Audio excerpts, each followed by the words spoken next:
So here we have Kennedy. This week's video, we're just going to practice her leash walking. We have another trainer working with another dog, so we figured this is a good distracting environment to practice leash walking with Kennedy. If she goes to kind of find something to do while on our walk, like chew the leash or look for something, I just tell her, If she goes out in front of me, I also tell her, easy.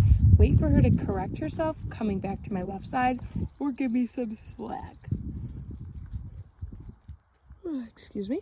Good girl, this way. Once she gave me some slack, I'm gonna continue walking. This way. I can change direction if she is trying to pull ahead. Good girl, this way. Telling her this way whenever I change direction. Come on.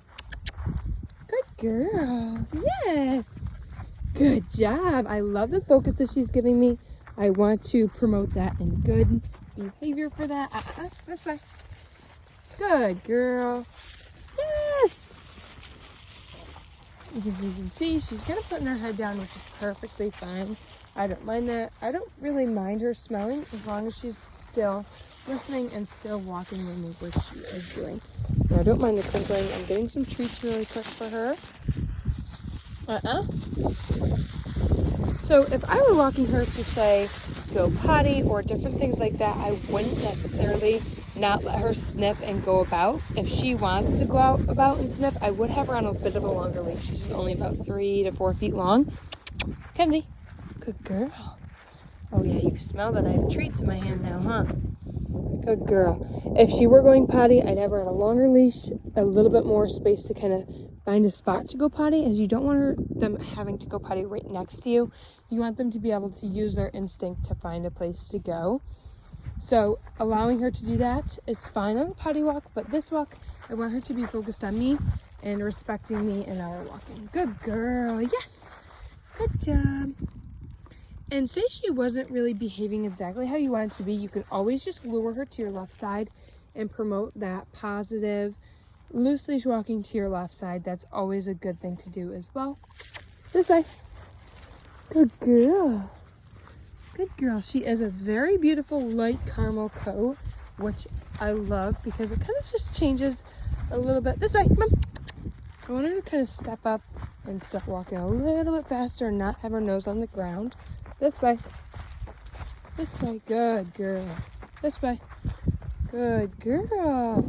We're going to change direction. This way. Come on. So see how she's kind of just putting her nose down? There we go. Good girl. Yes.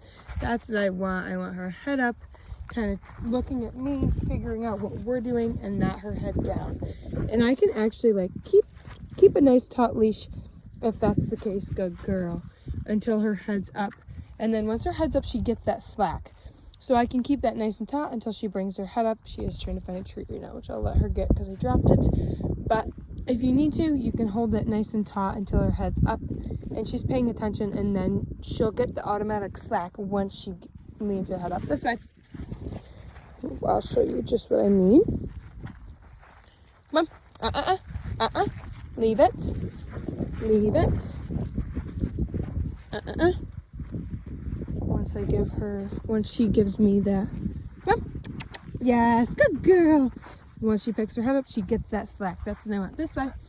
Good girl. If you need to change direction back and forth a bunch of times, that's also fine. But it's fine to have to pull them from behind. You just don't want to have to pull them back if she's pulling me. This way, Kennedy. Good girl. So if she were to go out in front of me and pull, I'd say, easy. Change direction or lure her back to my left side. Get that slack that I need. Sit. Good girl. Kennedy is doing very great. She loves to walk on her field trips. She does great when she goes to the vet or something like that. She is a really phenomenal dog and doing really great with her leash walking as well as all of her other commands. Good girl, Kennedy. Good job. Good girl. Yes, good girl.